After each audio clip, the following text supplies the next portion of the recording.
Nós vamos ler a palavra de Deus, depois nós vamos fazer uma oração. Eu tenho uma mensagem aqui para entregar, que tem me deixado turbado, mas vamos ver o que Deus tem para nós. Malaquias capítulo 4, verso 1 a seguir.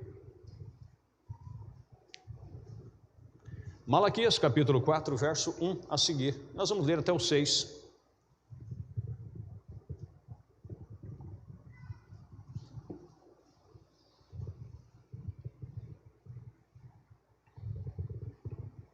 Porque eis que aquele dia vem ardendo como forno, todos os soberbos e todos os que cometem impiedade serão como palha.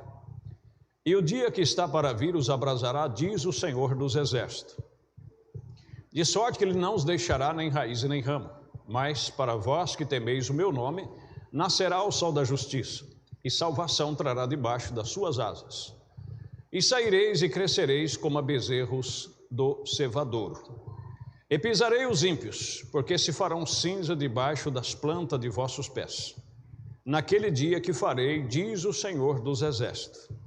Lembrai-vos da lei de Moisés, o meu servo, o qual lhe mandei em Horebe para todo Israel, o qual são estatutos e juízos.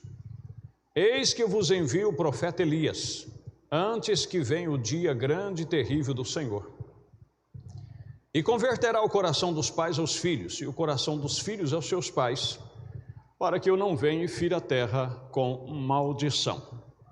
Deus Todo-Poderoso, é no nome bendito do Senhor Jesus Cristo, que eu peço a Tua misericórdia, a Tua ajuda, para nós um pouquinho mais meditarmos em Tua palavra, em o nome de Jesus Cristo. Amém. Assentai-vos, irmãos. Nós vamos falar sobre um tema um pouco esquisito e estranho, mas por que está uma bagunça? Você vai entender enquanto nós vamos meditando o porquê desse tema, por que está uma bagunça. Quando se faz uma bagunça, não é? Quando você coloca um monte de criança dentro de uma casa, e criança ele não tem limite, então ele pega brinquedo, ele só tira do lugar e não sabe recolher, ou mexe onde não deve, faz o que não deve, e quando os pais vão cair em si, principalmente quando estão distraídos, a casa se torna uma bagunça, e nós usamos esse termo, essa palavra, né? Essa casa está uma bagunça. Irmãos, eu creio com convicção, como já tenho afirmado aqui, que esta mensagem é uma mensagem real e verdadeira.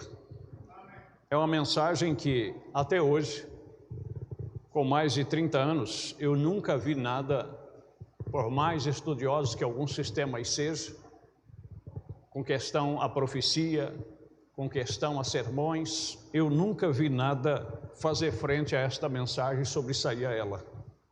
Porque eu creio ser a voz do Espírito Santo para esse dia em que nós estamos vivendo. Eu creio que William Marion Branham é um profeta de Deus. Eu creio que Deus o usou para trazer a restauração. Como você viu aqui, eis que eu vos envio o profeta Elias, antes que venha o grande e terrível dia do Senhor. E converterá o coração dos pais aos filhos, e o coração dos filhos aos pais, para que não venha e fira a terra com maldição. Para os novos, isso aqui é uma profecia dupla. Isso aqui fala de um Elias que tinha vindo e de um Elias que virá. É a mesma coisa de Mateus 17:11. Não é? Jesus disse, Elias virá e restaurará todas as coisas. Mas depois ele afirmou que Elias já tinha vindo, que era João Batista. Só que João não restaurou.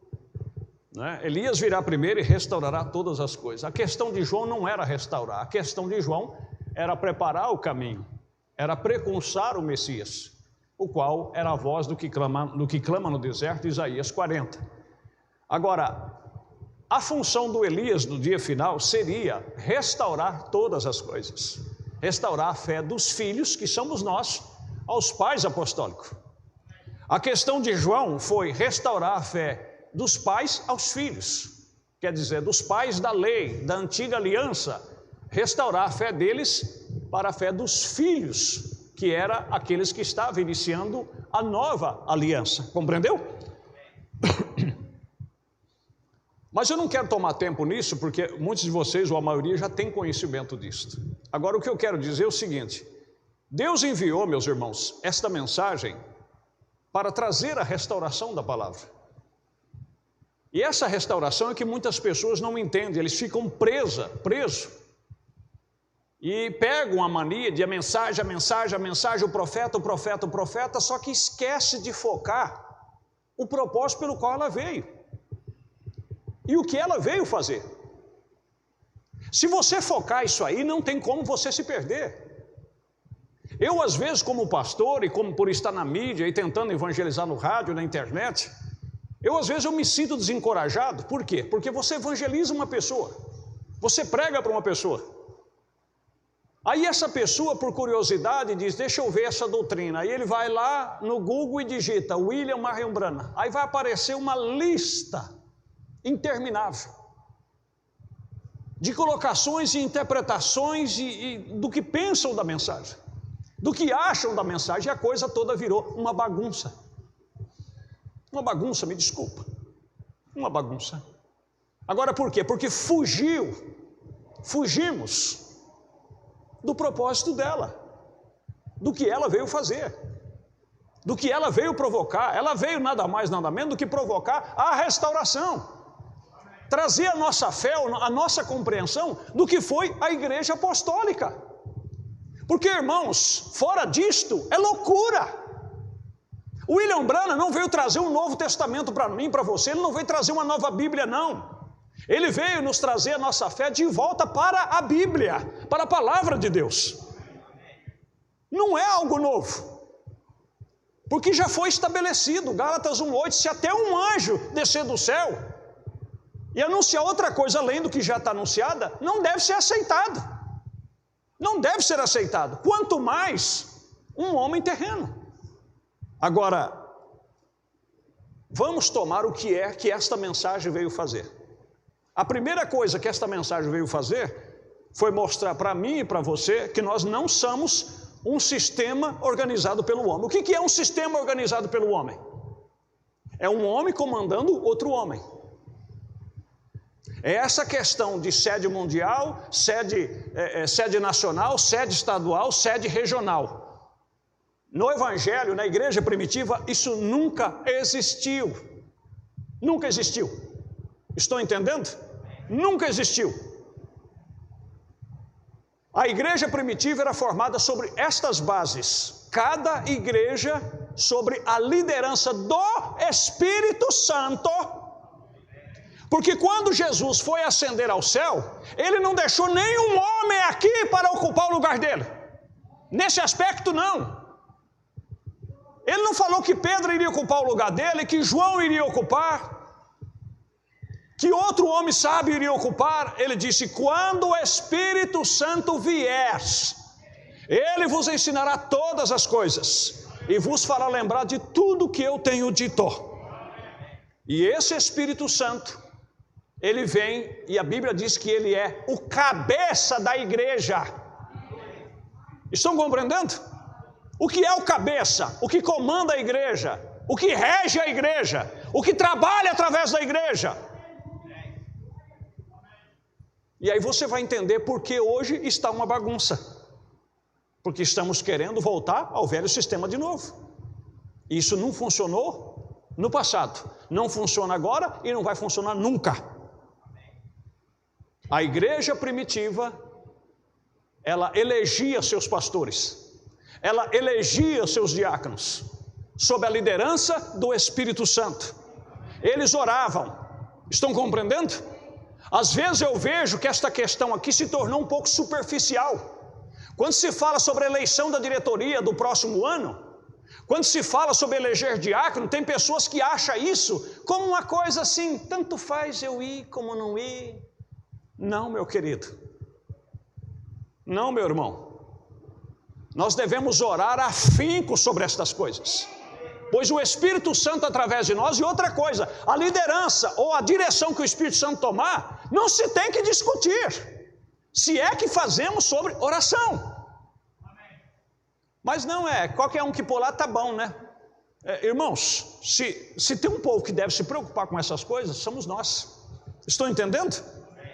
A igreja primitiva, ela não fazia nada se não fosse através da liderança do Espírito Santo, e o profeta de Deus veio para nos trazer a esta posição. Só para os irmãos terem uma ideia, quando foi instituído os primeiros diáconos, até hoje tem gente aqui que está velha aqui dentro, e não aprende isso. Ele acha que o pastor é que tem que resolver a questão social da igreja, se alguém tem comida ou se não tem, se alguém precisa de dinheiro ou deixa de precisar de dinheiro. O diácono é o assistente social da igreja. E esse diácono, quando ele é notificado, algum irmão notifica, alguém notifica e diz: olha, tal irmão fulano está passando por necessidade. Então aquele diácono vai lá, ele mais outro, e verifica a situação. Depois eles se reúnem, porque a Bíblia diz que eles são cheios do Espírito Santo e da sabedoria. Por isso que não pode ser qualquer pessoa. Tem que ser pessoa eleita e pessoa cheia do Espírito Santo e de sabedoria para discernir. E aí o que acontece? Eles se reúnem e vão discutir o fato, diz o profeta, investigar o assunto. Se aquela pessoa precisa mesmo de ajuda ou se ele quer viver às custas da assistência social da igreja. Porque por um outro lado, temos que suprir a necessidade dos nossos, mas a Bíblia também diz: se não trabalha, não come. Estão entendendo, meus queridos? E esses assistentes sociais, esses diáconos, não foi Pedro que falou assim: não, ó, eu quero que vocês ponham o irmão fulano, que vocês ponham o irmão ciclano, que vocês ponham o irmão bertano, não. Ele disse para a igreja fazer isto. Estão vendo a soberania aí? Estão vendo ou não estão vendo, irmãos? Não é o pastor que tem que apontar: irmão, ó, põe aquele irmão fulano lá, põe o irmão ciclano lá, põe o irmão bertano lá. Não. A Bíblia diz em Atos capítulo 6 que Pedro disse: escolha entre vocês mesmo 7 homens cheios do Espírito Santo e da sabedoria para que ocupem esse importante negócio. E esse parecer, Atos 6, 5, e esse parecer contentou a toda a multidão e elegeram. Você sabe o que é eleger? É colocar em votação.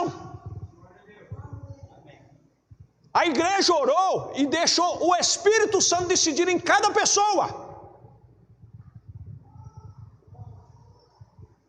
E este parecer contentou a toda a multidão e elegeram Estevão, um homem cheio de fé e do Espírito Santo, e Filipe, e Prócoro, e Nicanor, e Timão, e Parmenas, e Nicolau, prosélito de Antioquia. Então elegeram. Irmãos, você tem que se ocupar disso. Por isso que a igreja tem que ser um povo de oração, tem que ser um povo de vigilância. Nós não podemos brincar de igreja, principalmente dentro de decisões. Atos 15, 22, quando, irmão, surgiu aquela questão, aqueles irmãos desceram da Judéia para Antioquia, dizendo que os irmãos tinham que circuncidar e tal. Eles subiram a Jerusalém, Paulo e Barnabé, subiram a Jerusalém, e congregou os apóstolos, os anciões e a igreja. Então pareceu bem aos apóstolos e aos anciões com toda a igreja. Eu quero que vocês ponham bastante atenção e você vai ver por que está uma bagunça. Porque sutilmente o homem tem tomado o controle de novo e encostou a liderança do Espírito Santo da igreja. E a vontade de homens estão prevalecendo. Irmãos, homens não podem controlar a obra de Deus. Isso é uma obra exclusiva do Espírito Santo.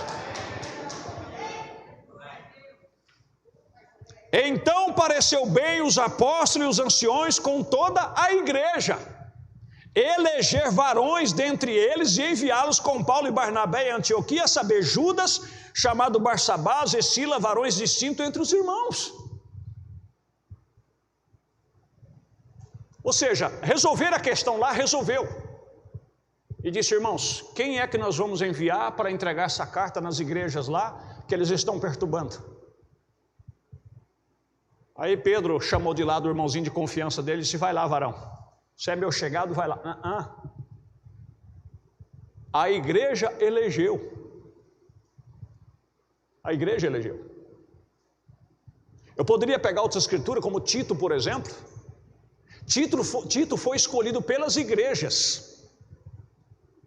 junto com outros irmãos, para levar aquela oferta que o profeta Ágabo profetizou daquela seca, e levantou-se uma oferta. Não era qualquer pessoa que ia fazer, a igreja elegia quem iria fazer aquilo. Veja aí, o Espírito Santo, através do corpo da igreja, tomando a direção. Estou entendendo? Agora veja aqui, em Atos 14, como é que nasce uma igreja? Como é que se nasce uma comunidade?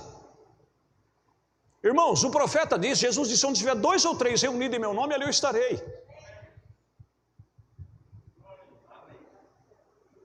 Ali eu estarei. Nós temos aqui inúmeras cidades em volta que não tem um membro desta mensagem que crê nessa mensagem restaurada. E como é que Deus age?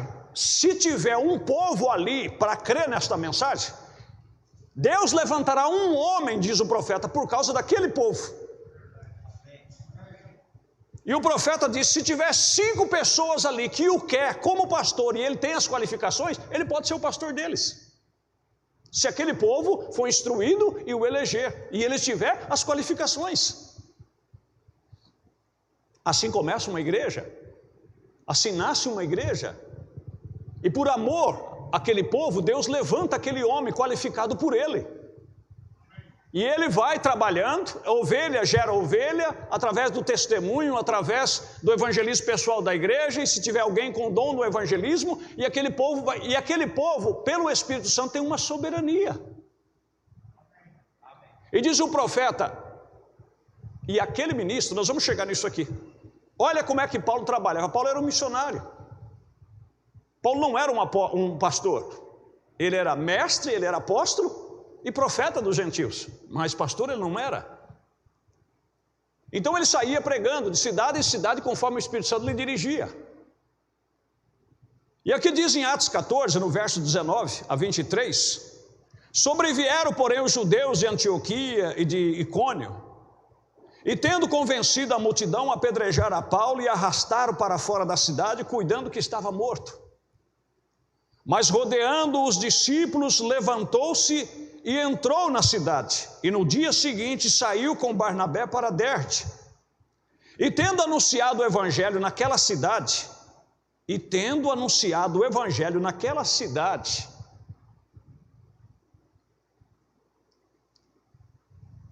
aqui está um ponto, meus queridos. E tendo anunciado o evangelho naquela cidade e feito muitos discípulos, voltaram para Listra e Icônio e Antioquia, confirmando o ânimo dos discípulos, exortando-os a permanecer na fé, pois que por muitas tribulações nos importa entrar no reino de Deus. Agora veja o verso 23. E, havendo-lhes por comum consentimento, eleito, a igreja, todos entraram no consentimento e disseram, vamos eleger em cada cidade dessa, onde Paulo fez discípulo, vamos eleger um ancião, vamos eleger um ministro. E havendo-lhes por comum consentimento, eleito ancião em cada igreja, orando com jejuns, e os encomendaram ao Senhor em quem havia crido. Aí você vai à carta de Paulo a Tito, ele diz, como eu te deixei em Creta, que pusesse em boa ordem as coisas que ainda resta, e de cidade em cidade estabelecesse ministros. Ou seja, aqueles que já tinham sido votados. E aí Paulo coloca os requisitos, aquele que for marido de uma mulher, que tiver filhos fiéis, que for isso, que for aquilo. Vocês estão compreendendo? E depois que aquele homem estabelecesse ali, como pastor, ele poderia receber as cartas de Paulo, ele poderia ser tutelado, ele poderia receber conselho de outros ministros mais velhos que ele, sem nenhum problema com relação a isso. Mas se tratando da direção daquela igreja local, ele só tinha um sobre ele. E esse era o seu supremo pastor. Esse seu supremo pastor, 1 Pedro capítulo 5, chama-se Senhor Jesus Cristo. Ele não tinha que dar satisfação sobre o que a igreja ali junto com ele decidisse pelo Espírito Santo. Repito, ele não poderia ser soberbo, ele poderia aceitar ajuda, que precisa de ajuda. Ele poderia solicitar esclarecimento, fatos, algumas coisas, é verdade. Mas não tinha nenhum chefão para chegar lá e dar ordem para ele o que ele devia fazer ou o que ele deixava de fazer. Porque isso aí é coisa de homem, não é coisa de Deus. Aguenta aí porque a coisa vai esquentar um pouco. Na mensagem Hebreus capítulo 5, 6, primeira parte, aí você vai entender porque essa mensagem é verdadeira. E você que está me acompanhando na internet, você que tem sido evangelizado pelo rádio, eu estou falando isso aqui para o meu povo, para vocês e para essas igrejinhas irmãs aí que nos acompanham pela internet. Os demais que têm os seus pastores, isso aqui é a minha convicção. Vocês não é obrigados a aderir a isto. Só apenas examine o que eu estou falando com a mensagem e com a palavra. Não quero criar nenhuma situação e não estou aqui nem para exortar nenhum pastor, porque eu preciso de exortação, quanto mais eu quero exortar pastores. Mas o profeta diz aqui na mensagem, no parágrafo 25 e 26, deixe o homem ir aonde Deus o guiar. Eu gosto disso. Se as pessoas numa conferência simplesmente diz, bem, aqui está uma boa igreja, este irmão construiu uma boa igreja, e eles têm um favorito, eles enviam a esta igreja, eles não sabem que estão matando a si mesmo. Irmãos, decisão de homem é matar povo, é matar a igreja. Eu não sei se vocês estão acompanhando o raciocínio do profeta. Deixe o homem ir aonde Deus o guiar. Eu gosto disso. Se as pessoas numa conferência simplesmente dizem, ministros, olha, temos uma boa igreja ali, vamos enviar o irmão fulano. O profeta disse, isso não funciona. A igreja deve ouvir primeiro aquele homem. O profeta disse que igreja e pastor é como marido e mulher, a coisa tem que casar. Estou entendendo? O ministério que está naquele homem, ele tem que preencher o vazio que está no seu coração. Você tem que vir no culto e voltar alimentado. Você tem que voltar ensinado, porque ele tem que ser apto para ensinar. Você tem que se sentir edificado. Se isso não acontece, você tem que procurar um pastor que faça isso. Estão entendendo, meus queridos?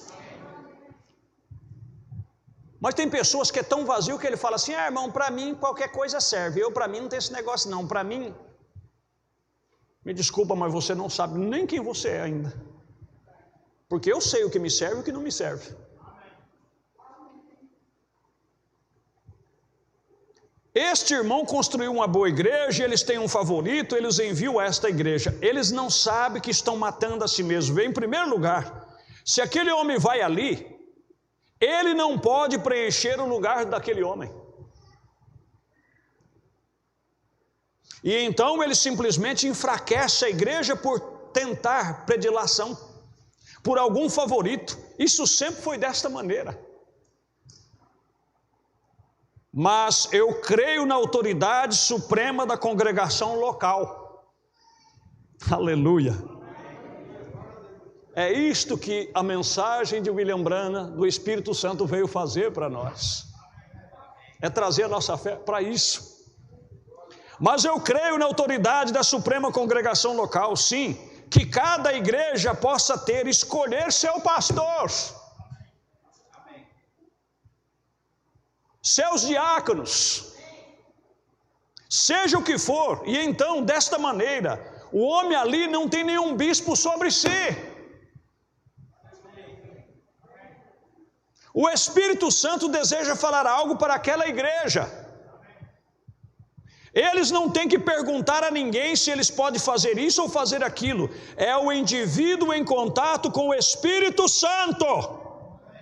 Mostra-me na Bíblia o que é maior na Bíblia do que um ancião local para uma igreja local. Isto é certo, sim, Senhor. A soberania da igreja local, cada igreja em si mesma. Agora, a irmandade, isto é maravilhoso. Reunir várias igrejas, que nem nós fazemos, a irmandade, ter um encontro, isso, o profeta disse, isso é maravilhoso. Reunir os pastores, isso é maravilhoso. Nós temos que ter companheirismo em algum lugar, ele diz na mensagem, pô-nos ao lado de Jesus.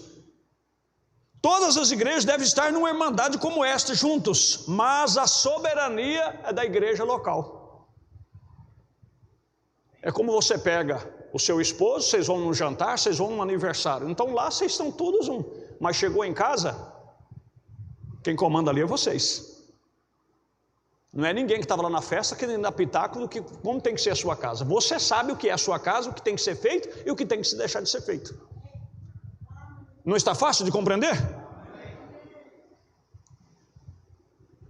Na mensagem ordenação de diácono, ele diz assim: Deus honra este homem. Agora é a escolha, parágrafo 24, 25.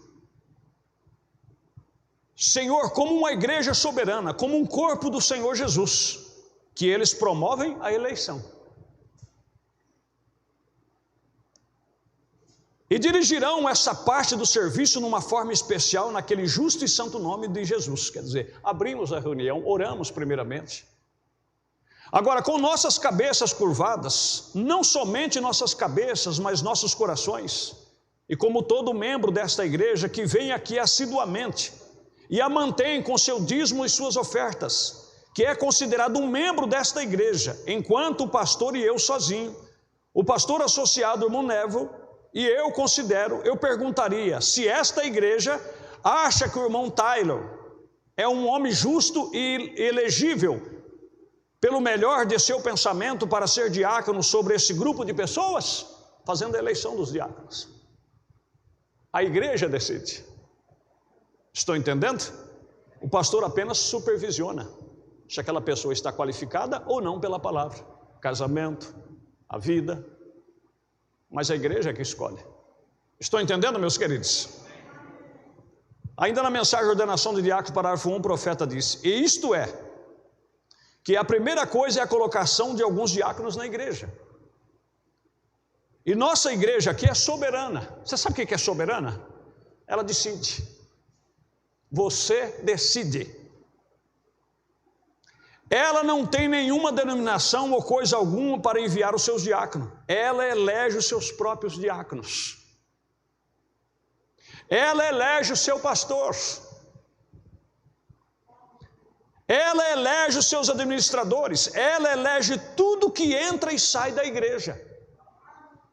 Nenhuma pessoa tem que dizer algo sobre coisa alguma. É a igreja. A igreja são aqueles que vêm e mantêm a igreja com a sua presença. Com seus dízimos e ofertas, são sempre aqueles que têm o direito de dizer algo em lugar de tais coisas. Por isso que em alguns lugares vai fazer eleição, mas a pessoa vem na igreja uma vez por ano, não é dizimista, não é ofertante e quer dar pitaco. Aí não funciona. Tem que ser pessoas que assistem assiduamente, a não ser se for por questão de circunstância de trabalho ou distância. Por isso que a votação também tem os requisitos. Mas a igreja é soberana e a igreja decide. Vamos chegando e já você vai entender por que está uma bagunça. Por que você vê aí 4, 5 grupos de pessoas dentro de uma cidade só.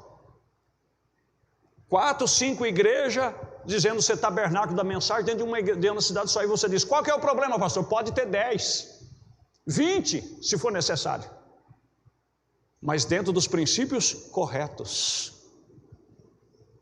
Estão entendendo, meus queridos? Dentro dos princípios corretos. Agora, do jeito que está, me desculpa, eu tenho que ser franco com vocês, está uma bagunça. E é por isso que tem tantos problemas, o profeta disse, é por isso que estamos colhendo tanta tempestade, porque nós semeamos aos ventos. Hebreus capítulo 7, segunda parte, ele diz assim para os 46 a seguir: a única coisa que eu faço simplesmente é possuir a propriedade, e se alguma outra coisa acontece que seja como tirar o pastor, e eles querem tomar um voto naquilo, você não poderia pedir a um diácono para fazer aquilo. Você viria e me diria, eu desceria e diria: se você quer tirar o pastor, diga-me por quê. Ele fez alguma coisa? Estou entendendo, igreja?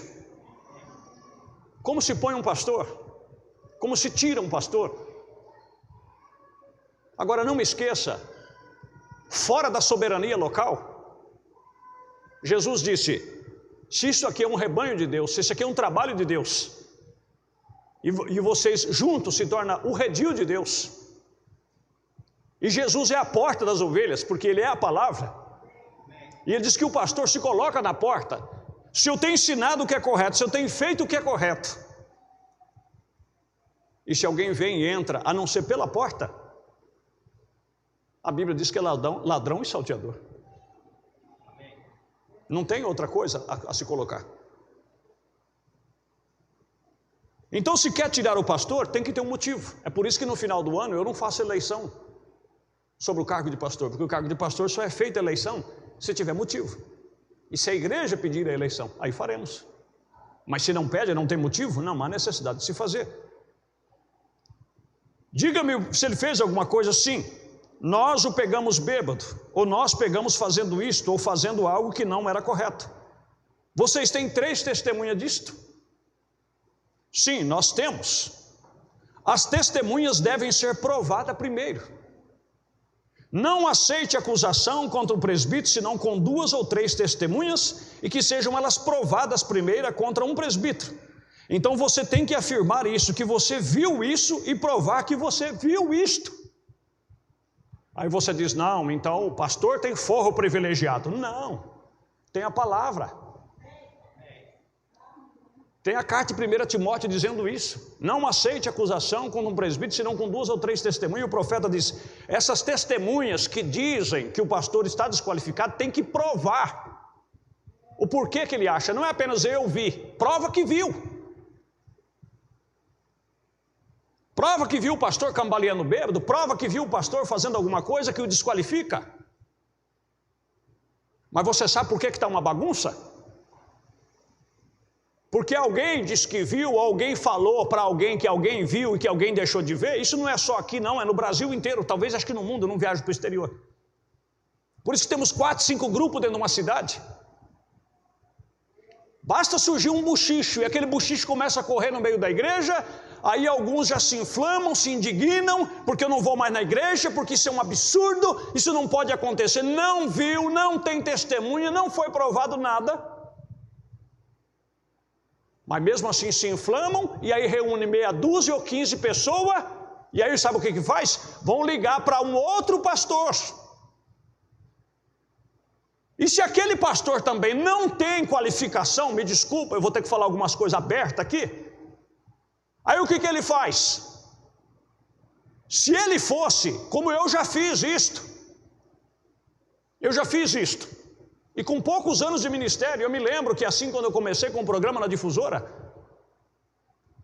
tinha um pastor aqui na nossa região, ele já é falecido, e eu recebi uma carta, naquele tempo as cartas do correio, não tinha a mídia que nós temos hoje, e essa irmã disse, pastor, eu acompanho o seu programa na difusora e queria ser ovelha do seu rebanho. Ajuntei eu, irmão Realino e uma preciosa irmã que não está mais no nosso meio, e fomos lá. Quando nós chegamos lá, ela morava num sítio, no trevo de uma cidade. E ela morava numa chacrinha na entrada. Quando nós entramos, ela pediu para nós entrarmos. Quando entramos na sala, eu já vi o quadro na parede, necessidade de revelação, aquele quadro com o castiçal. Eu virei por irmão Realino e falei, irmão Realino, essa mulher já é da mensagem.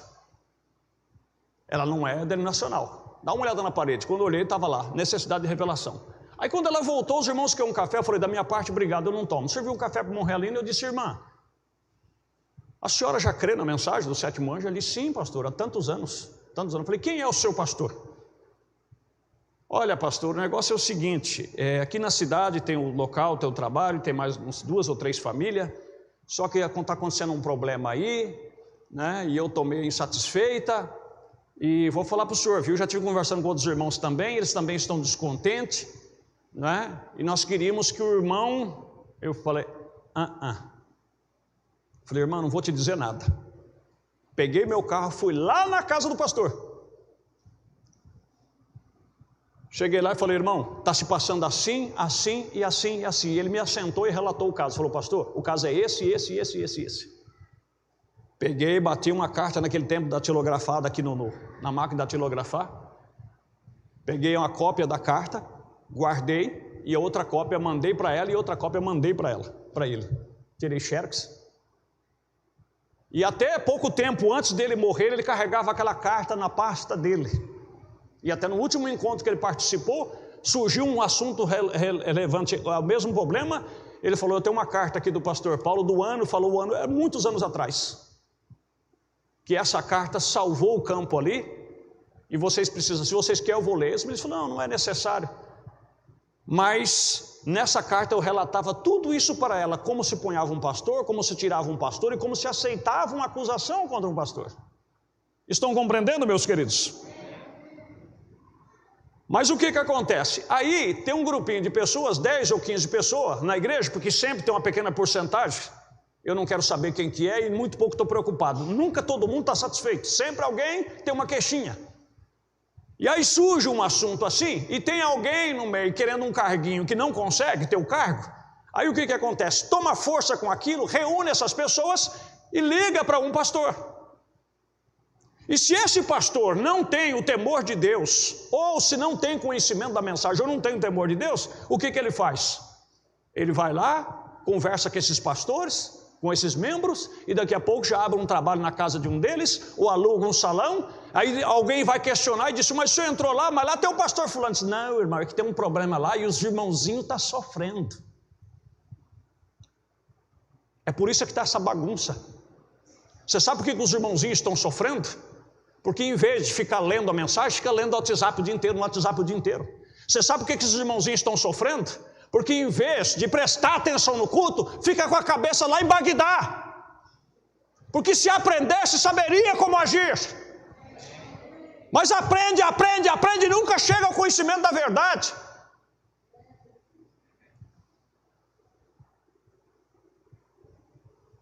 E aí começa esses trabalhos.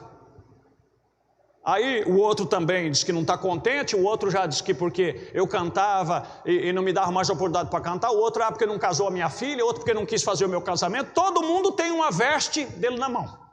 É como a mulher de Potifar, né, que tinha a veste de José na mão. Todo mundo tem uma veste na mão. Foi por causa disso, foi por causa daquilo, foi por causa disso, mas no fundo mesmo, falta de espiritualidade.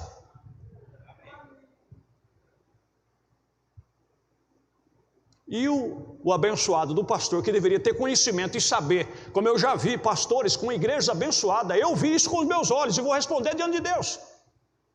Pastor que tinha uma igreja abençoada, foi meter a colher no campo do outro. Desnecessariamente, ele não precisava daquilo, para atender clamores vãos, para atender pessoas que queriam ministério. Foi prazo de pouco tempo. Eu queria que vocês vissem o mesmo quadro que eu vi. O diabo entrou lá e meteu o pé em tudo. Dividiu a igreja dele, acabou com a igreja dele. E é isso que faz, porque o que você planta, você colhe. Isso chama-se adultério ministerial. Estão compreendendo? Mas você vai conversar com ele e diz: irmão, mas o que você fez? Não, irmão, a igreja, o povo tem o direito de escolher. O povo tem o direito de escolher, reunido, com oração, amém? E a soberania da igreja local. Meia dúzia não tem o poder de decidir, não. É a maioria que decide pelo Espírito Santo. Não, mas é porque tem coisa errada. Então por que não age? Não vai provar e resolver as coisas erradas? É fácil. É o seu dever. As testemunhas devem ser provadas primeiro. Não aceite acusação contra o presbítero, senão com 2 ou 3 testemunhas. E que sejam elas provadas primeiro contra o presbítero. Então você tem que afirmar que viu isso e provar. Então, se você viu, então aquele pecado é repreendido abertamente, que está errado. Aí você diz: mas e Bíblia para isso? Paulo dizendo a Timóteo: se algum dos presbíteros deles pecarem, repreende na frente de todos para que os outros temam. É repreendido abertamente que está errado. Então dizer, aí ainda tem outra cláusula. Ô meu irmão, nós precisamos, se nós obedecesse essa mensagem, é o que eu falo. Irmãos, você não sabe o quanto que isso me sangra por dentro. Essa mensagem era para ser um rolo compressor contra o diabo. Não teria nada nesse mundo que se oporia a essa mensagem. Mas vira essa bagunça que está por causa de pessoas, e porque nós mesmos, eu também não sou santo não, às vezes eu tenho minhas atitudes erradas, por irresponsabilidade nossa. Mas oxalá que pelo menos reconhecêssemos os nossos erros e voltássemos atrás. Então, se você viu, agora o que acontece? Tem uma queixa, ligasse para o pastor. Pastor, nós estamos com um problema aqui. Primeiro já está errado. É um problema interno.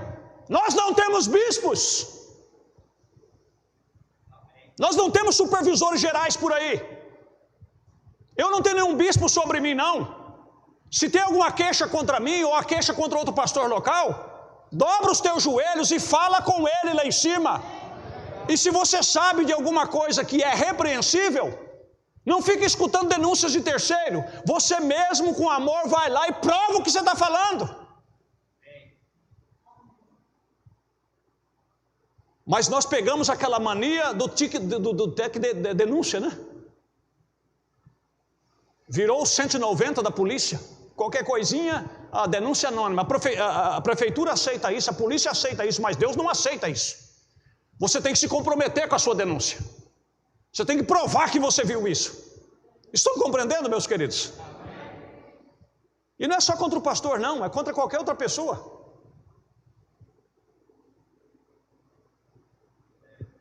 Mas mesmo assim, vamos dizer, como diz o profeta, alguém me surpreendeu em algo que me torna, vamos dizer assim, desqualificado porque eu estou fazendo aqui. Tem testemunha? Tem. Essa testemunha pode provar isso que estão falando? Pode. Então é levado aos anciãos da igreja, chama o copastor, pega os diáconos, que são as pessoas de confiança da igreja, verifica a coisa certinho, está aqui provado, certinho, tem erro mesmo. Viria até mim, chamaria minha atenção, viria até aqui, irmão, tem uma denúncia grave contra o pastor e tem testemunha, tem prova, tem tudo certinho, foi checado, as testemunhas são verídicas, pode provar que viu, é isso mesmo. 3 testemunhas no assunto. Então vamos fazer o seguinte, vamos nos colocar de pé, vamos orar. Aí eu coloco de pé, ora, vocês estão acompanhando? E é feita a eleição. Quantos aqui perdoam o pastor e ele pode continuar sendo pastor? E quantos não perdoa? Um exemplo. E aí se põe a contar. Vamos dizer que nós reunimos aqui 250, 300 pessoas quando está toda a igreja. Vamos dizer que 145 votou contra e 155 votou a favor. O pastor continua se ele quiser. Estão entendendo? E aí veja o que o profeta disse. E se a congregação, aí ninguém mais de fora, seja de onde que for, porque aí o que acontece? Mas tem 135 pessoas que não quer. Aí, qual pastor, se ele não for espiritual, não vai crescer os olhos num grupo de mais de 100 pessoas, de 50 pessoas? A situação que está hoje para ganhar uma alma, ele vai falar assim, não, eu vou lá, por isso é que está essa bagunça. Mas se ele fosse uma pessoa espiritual e de acordo com a palavra, o que ele faria? E disse, irmão, a igreja decidiu perdoar, decidiu. Então, irmãos, a igreja, sob a liderança do Espírito Santo, eu não sou maior do que o Espírito Santo. Estão entendendo? Eu não sou maior do que o Espírito Santo. Se o Espírito Santo da igreja perdoou, se o Espírito Santo da igreja quer que ele continue, eu não vou me meter com o Espírito Santo. Isso aí é problema de vocês com Deus, eu estou a parte disso. Você me quer como pastor? Quero, então vem aqui onde eu estou como pastor. Se em primeiro lugar o reino de Deus é a sua justiça, por que você não muda? Muda e vai lá para o lugar onde é que tem o pastor do seu coração. Vai para lá. Agora você quer que o pastor venha até você. Irmãos, eu sei que está sendo duro, mas é necessário. É necessário. É necessário, é por isso que nós temos essa bagunça. Fica difícil para você evangelizar por causa de 4, 5 grupos numa cidade, mas pergunta, como é que aqueles grupos surgiram? Como é que aqueles grupos começaram? Como é que aquele pastor foi estabilizado? Que chamado é esse, pastor? Que chamado é esse? Para atender membros que eram de outro pastor? Membros revoltados, fora da soberania local? Que ministério é esse? Como um outro dia estava dizendo, por causa dessa questão do aperto play, ele disse, se tiver uma pessoa numa cidade, ele viaja 1000 quilômetros se for preciso, para atender essa pessoa que quer o sistema do aperto play. Aonde uma pessoa desta, com todo respeito ao meu irmão, porque é ungido de Deus, mas aonde tem base bíblica e mensagem para fazer algo como isso? Onde estamos, meu povo? Que bagunça é essa? Não, mas porque a pessoa quer o sistema correto, ele quer ouvir a voz do irmão Branham. Judas ouviu a voz de Jesus, literalmente. Eu te pergunto, qual é mais forte, ouvir a voz, a própria voz de Jesus ou a voz do sétimo anjo? Não estou desqualificando o meu profeta. Eu sei que é um profeta de Deus e eu amo ouvir a ele. E eu creio que vocês também o amam. Mas eu estou fazendo a colocação, qual é mais forte, se eu ouvir a voz de Jesus ou a voz do irmão Branham? E Judas ouviu a voz de Jesus o tempo todo. Os 70 ministros ouviu a voz de Jesus. A multidão ouviu a voz de Jesus. Mais de 5.000 pessoas, sem contar as mulheres e as crianças, e foram tudo embora. Que diferença faz você escutar a voz ou você ler o que ele pregou? O importante é você ter o mesmo Espírito Santo que ele teve. É você obedecer ao que ele voltou, porque o que ele veio para fazer é para nós voltar a isso aqui que nós estamos aprendendo. Voltar ao que foi a igreja primitiva.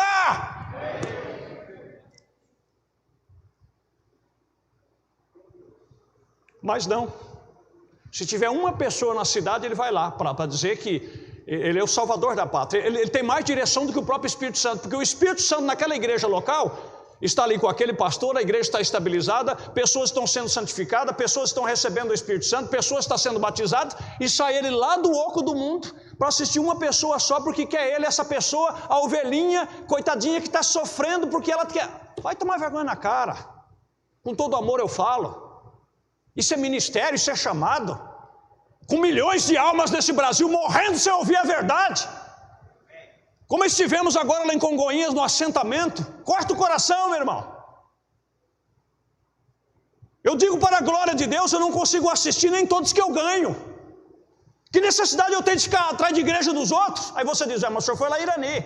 Mas o senhor foi lá em Arco-Íris. Eu fui, entrei pela porta sobre eleição. E orei para ter a direção de Deus. Eu não fui lá para atender grupos, apenas 2 ou 3 ou meia dúzia de pessoas descontentes, não.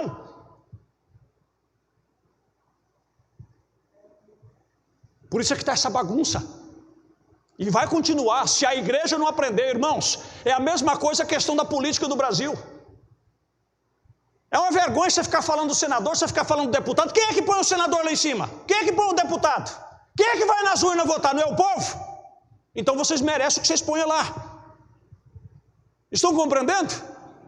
Os irmãozinhos estão sofrendo. Sofrendo, você sabe por quê? Porque não faz valer aquilo que Deus te deu. Irmão, a oração de um justo pode muito em seus efeitos.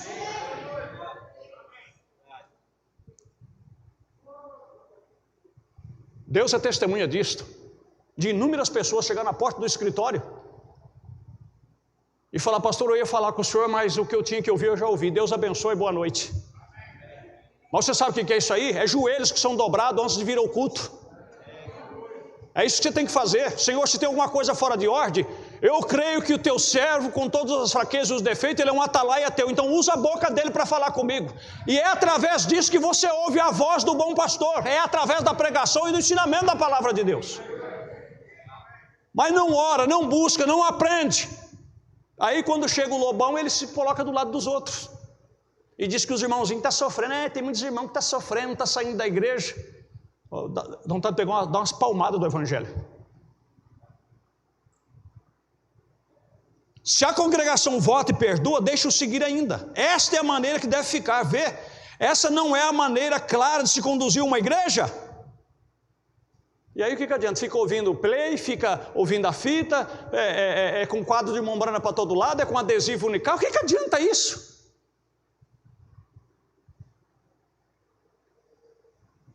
Isso é o que a Bíblia diz. Nós não temos bispos e supervisores. E juntas e assim por diante, tira este e obtém um punhado de autoridade. Não há ninguém que tenha autoridade aqui, senão o Espírito Santo. Oh, Jesus, me dá controle. Correto? Ele faz o movimento.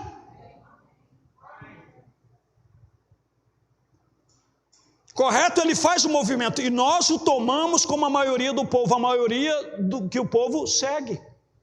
Orou, pôs em votação, a maioria quer aquilo, a minoria que perdeu devia abaixar a cabeça e dizer, nós estávamos errados, vamos colocar do lado. Mas você acha que abaixa a cabeça? Não. Eles querem ver eu ficar aqui, filho. Eu não aguento nem olhar para a cara dele, eu não aguento nem sei o quê, porque é tão santo. Tem mais direção do que o Espírito Santo, é mais santo. O Espírito Santo quer ficar, e a pessoa é tão santo que nem ele não quer ficar.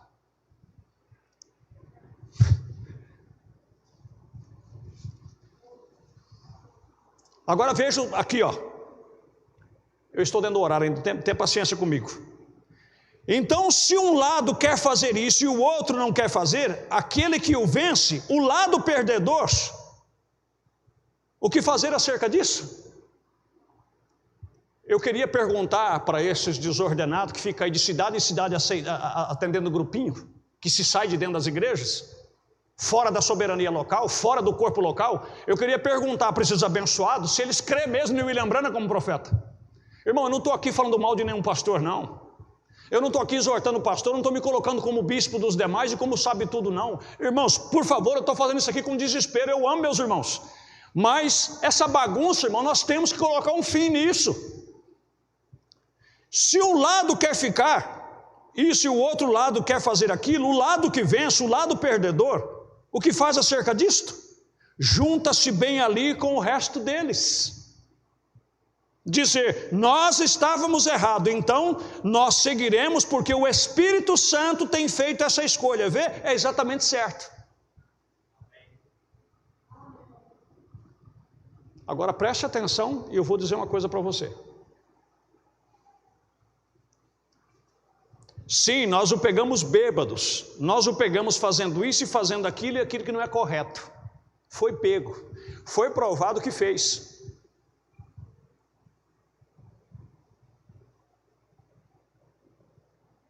Foi repreendido. E aí feita a eleição, pedindo que a igreja ora, se possível jejum, porque nós temos que tomar uma decisão. Aí coloca em votação e a maioria, através do Espírito Santo, perdoa e disse, segue pastor, segue adiante.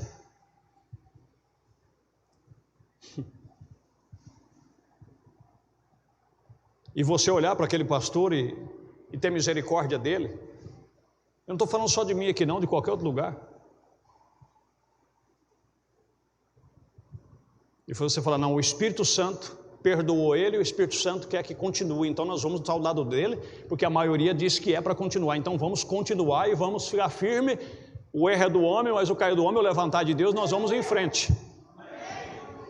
Porque o Espírito Santo decidiu assim, não é política, eu não estou falando de política, não estou falando de ficar aqui ajeitando, abafando, fazer um sermão, porque também existe isso. Ficar aqui fazendo um sermão para cauterizar a consciência dos irmãos, porque vocês têm que perdoar, porque isso não deixa que o Espírito Santo decide em cada um. Mas se a maioria diz, nós queremos que ele continue, a minoria não tinha que estar chamando outro pastor. E esse pastor também, se ele tem um pouquinho de Deus, ele tem chamado, ele tem ministério, ele iria dizer, olha irmão, o negócio é o seguinte, errou mesmo, o homem bebeu lá, acharam ele bêbado lá e tudo mais, mas a igreja perdoou, o Espírito Santo na igreja perdoou e quer que ele continue, quem sou eu para dizer que não? Então irmãos, eu não posso fazer nada, eu só tenho que orar por vocês e pedir que Deus abençoe vocês, que vocês vão, eu não vou pôr minha mão nisso. Estão compreendendo, igreja? Mas aí se acha que tem mais sabedoria do que o Espírito Santo, tem mais direção, e ainda quando alguém vai perguntar, diz, irmão, os irmãozinhos estão sofrendo, né? Porque como é que vai ficar com o pastor? Como é que eles vão ir para esse pastor para encontrar o pastor bêbado, irmão? Tem argumento bastante, mas não vai convencer Deus. Agora, se eu tenho dificuldade, o que eu devo fazer? Chegar lá, pastor, todo mundo te perdoou, todo mundo, mas eu, me perdoa, eu sou fraco demais para tolerar isso, e eu não vou conseguir ser bem sucedido. Então quer dizer para o senhor que eu estou mudando daqui, estou indo para outro lugar. Ou quando eu puder eu venho aqui, mas eu vou tomar minha ceia, escolhi um outro pastor, eu vou uma vez por mês, uma vez 2 meses, mas não vou ficar em casa não, e nem criticando o senhor, nem vou fazer apologia sobre isso aí não, pastor. Eu vou seguir meu caminho. É louvável isso. Muitos irmãos deixaram o tabernáculo Branham e foi para o tabernáculo do Monte Júnior Jacques por questão da ordem da igreja. O profeta disse, vão em paz, é um homem de Deus, crê na mesma mensagem que eu creio. Não tem problema com relação a isso não. Agora, dividir, faccionar, fazer grupinhos. É por isso que estamos nessa bagunça, irmãos. E estamos chegando a um ponto difícil.